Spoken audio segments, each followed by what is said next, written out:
দেখ কি বললাম, এই অঙ্কটা দেখ, মানে অঙ্কটা তো না, এটা নোট, একটা নোট। কি বলেছে এখানে, এখানে খুব ভালো একটা জিনিস বলেছে, যেটা কিছুক্ষণ আগে আগের অঙ্কটায় বললাম যে স্যালারির ডিডাকশন কত নম্বর ধারায় উল্লেখ আছে, স্যালারি ডিডাকশন 16 নম্বর ধারায় উল্লেখ আছে। স্যালারি থেকে কটা ডিডাকশন পাওয়া যায়, স্যালারি থেকে 3টে ডিডাকশন পাওয়া যায়, তাই তো।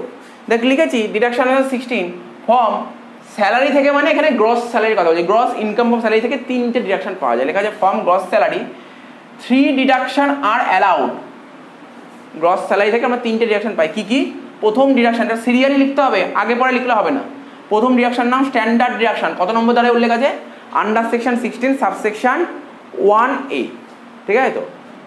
তারপর হচ্ছে entertainment allowance under section 16 subsection 2, professional tax under section 16 subsection 3, ঠিক আছে, বোঝা যাচ্ছে। তাহলে কি কি বললাম মাথায় রাখি, কিন্তু মনে রাখতে হবে, কারণ পরীক্ষায় এসে কিউ আসে, বলে যে স্যালারির ডিডাকশন কত নম্বর ধারায় উল্লেখ আছে 16, কটা ডিডাকশন পাওয়া যায় 3টে, নাম কি, ব্যাস এটা আসে শর্ট কোশ্চেন 1 নম্বর আছে। এবার হচ্ছে প্রথম ডিডাকশন নাম কি বল, standard deduction.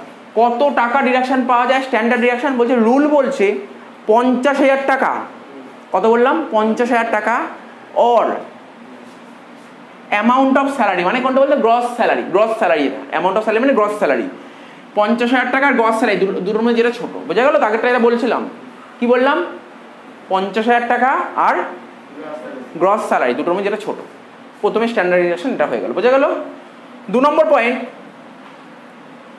Point entertainment allowance. কি বললাম, এন্টারটেনমেন্ট মানে আগেই বলছিলাম বিনোদন। দেখবি কোম্পানিতে অনেকে চাকরি বাকরি করে, অনেকে কাজবাজ করে, ওদের কোম্পানি থেকে একটা এন্টারটেন করার জন্য কিছু টাকা পয়সা দেয়। আর দেখবি অনেক কোম্পানিতে পিকনিক হয়, কালচারাল প্রোগ্রাম হয়, বা ধর কোম্পানির বস বলে চলো আজকে মানে ওরা একটা টাকা পয়সা দেয়, যা তোমরা একটা আজকে আনন্দ করো, সিনেমা দেখো, তো বুঝতে পারছিস তো, এরকম বড় বড় কোম্পানিতে হয় এন্টারটেন, এগুলো বলে এন্টারটেন। দেখ কি লেখা আছে এন্টারটেনমেন্ট অ্যালাউন্স জিনিসটা কি, এই যে প্রথমে এটা লিখবো, এন্টারটেনমেন্ট অ্যালাউন্স হেডিং দিলাম, তারপর এখান থেকে আসবি প্রথমে কি বলেছে, if employer pay some amount, যদি এমপ্লয়ার কিছু অ্যামাউন্ট পেমেন্ট করে, মালিক কিছু অ্যামাউন্ট পেমেন্ট করবে টু দ্য এমপ্লয়, কাকে পেমেন্ট করবে, এমপ্লয়ার, মালিক কাকে পেমেন্ট করবে, কর্মচারীদের পেমেন্ট করবে, ফর দ্য এন্টারটেনমেন্ট, তাদের এন্টারটেন করার জন্য পেমেন্ট করে। দেখ যারা কোম্পানিতে কাজবাজ করে এমপ্লয়িরা, ওদেরও তো একটু খুশি রাখতে হবে, খুশি রাখার জন্য কোম্পানির বস কি করে, যাও তোমরা একটু আনন্দ ভর্তি করো, তার জন্য কিছু ওদের অ্যালাউন্স দেয়। কি বললাম বুঝতে পারছিস তো। Then it is called entertainment allowance, তাই এটাকে বলে এন্টারটেনমেন্ট অ্যালাউন্স, বোঝা গেল। এন্টারটেনমেন্ট অ্যালাউন্স জিনিসটা কি বুঝতে পারলি। এরপরে স্যার এরপরে কোনটা হলো, এটা 1 নম্বর পয়েন্ট এন্টারটেনমেন্ট অ্যালাউন্স। তারপর 2 নম্বর পয়েন্ট, এই যে 2 আমার আগে পরে লেখা হয়ে গেছে, ঠিক আছে তো। Entertainment allowances is first included, মানে আমার কোশ্চেনে যদি এন্টারটেনমেন্ট অ্যালাউন্স দেয়, কি করব, সবার প্রথম যত টাকা এন্টারটেনমেন্ট অ্যালাউন্স দেবে সেই টাকাটা আমরা কি করব, ইনক্লুড করব in the amount of gross income from salary.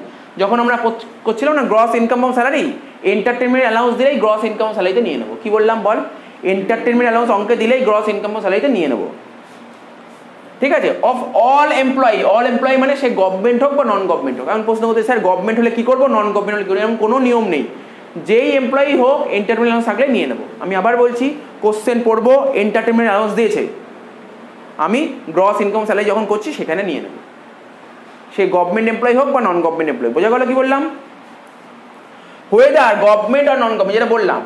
Then deduction is allowed only government employee, deduction কারা পাবে, গভর্নমেন্ট এমপ্লয়ি।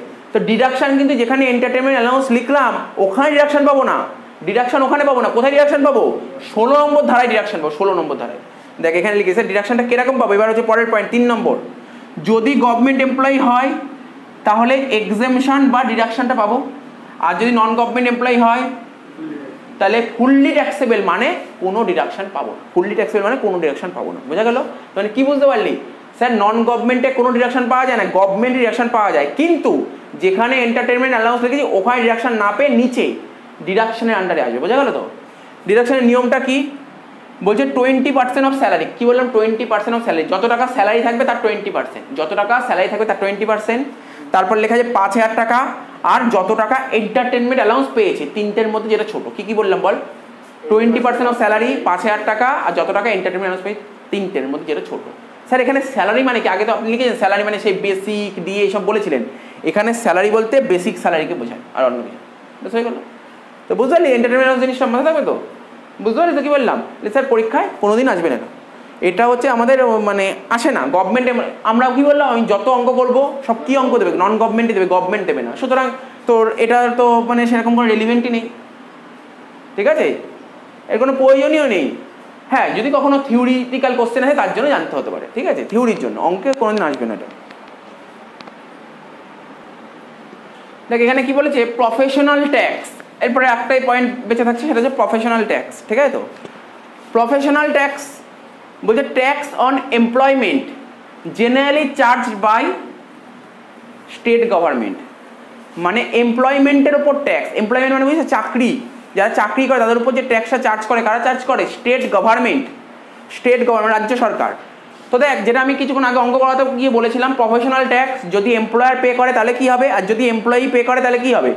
এমপ্লয়ার পে করলে দেখ 2টো পয়েন্ট, আর এমপ্লয়ি পে করলে 1টা পয়েন্ট। তাহলে এমপ্লয়ার পে করলে কি বললাম মনে আছে, একবার ওপরে আসবে আর একবার নিচে আসবে।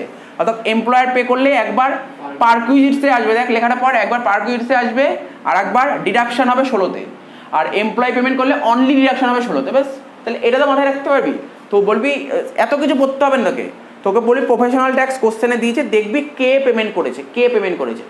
স্যার মালিক 2 জায়গায় আসবে, পারকুইজিটস আর ডিডাকশন।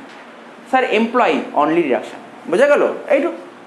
তারপর কি কনস্টিটিউশন অফ ইন্ডিয়া, মানে জানিস আমাদের ভারতীয় সংবিধান, কনস্টিটিউশন মানে সংবিধান, আমাদের ভারতীয় সংবিধানে কি আছে, এমপাওয়ার মানে ক্ষমতা দিয়েছে, কাকে ক্ষমতা দিয়েছে, ভারতীয় সংবিধান স্টেট গভর্নমেন্টকে ক্ষমতা দিয়েছে, ইউনিয়ন টেরিটরি মানে কি বলে কেন্দ্রশাসিত অঞ্চল, বুঝতে পারছিস তো, টেরিটরি। তারপর যে লোকাল অথরিটি মানে আমাদের মিউনিসিপ্যালিটি, এদেরকে কি দিয়েছে, পাওয়ার দিয়েছে, কি দিয়েছে, লেভি অ্যান্ড কালেক্ট ট্যাক্স, ট্যাক্সের টাকাটা কালেক্ট করার অধিকার দিয়েছে ওদের। কিসের ট্যাক্স, বিজনেসের ট্যাক্স স্টেটের। প্রফেশন মানে যারা profession, doctor, engineer, chartered accountant, lawyer, এদের থেকে ট্যাক্স কালেক্ট করার অধিকার দিয়েছে। আর কি এমপ্লয়মেন্ট, যারা চাকরি করে। তাহলে বুঝতে পারলি কি কি দিয়েছে, এটা জাস্ট থিওরিটিক্যাল কনসেপ্ট, জানার দরকার নেই। অঙ্ক করতে গেলে এই 2টো লাইন জানতে হবে, বুঝে গেল। আজকের মধ্যে যদি থাক, আজকে একটা অঙ্ক করালাম, পরের দিনও আবার একটা অঙ্ক করাবো। তারপরে যেটা এডুকেশন মানে কি জানো, এডুকেশন বিলটা লেখালাম, ওটা লেখাবো, বাকি টুকটাক জিনিসগুলো লেখাবো, ঠিক আছে।